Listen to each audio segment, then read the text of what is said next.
The death race is kind of like the ultimate in reality television.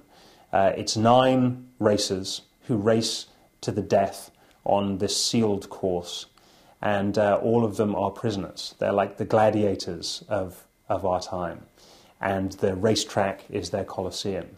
And these 9 racers race to the death. They're all either inmates who are on death row or they have life sentences. So in a way they have nothing to lose.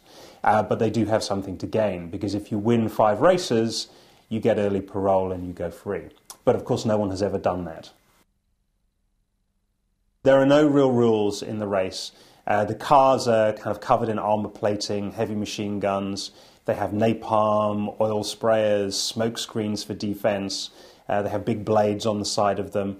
Pretty much if it kills, maims or mutilates, it's been mounted on 4 wheels.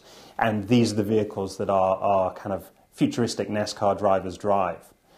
And I say futuristic because the movie's set slightly in the future, but really the cars have a very retro feel to them. We've used some present-day cars. We've used cars from the 90s, from the 80s, even from the 50s and 60s.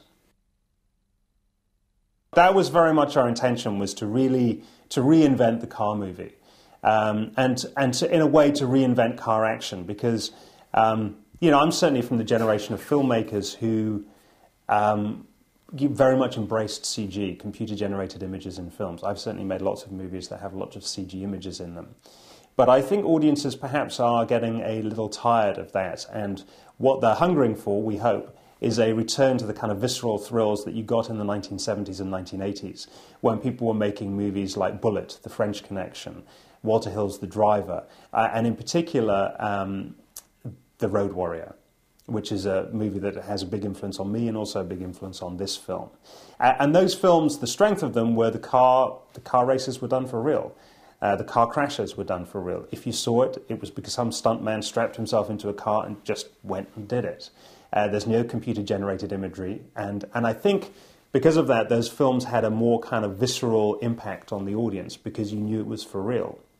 That was the kind of movie we were trying to make, and we wanted to make those kind of cars as well. So not slick cars in any way. They're very homemade, these cars. The idea is they've all been made in a prison workshop because the prisoners have their own teammates who kind of help them build the cars and then in between the legs of the race repair the cars as well.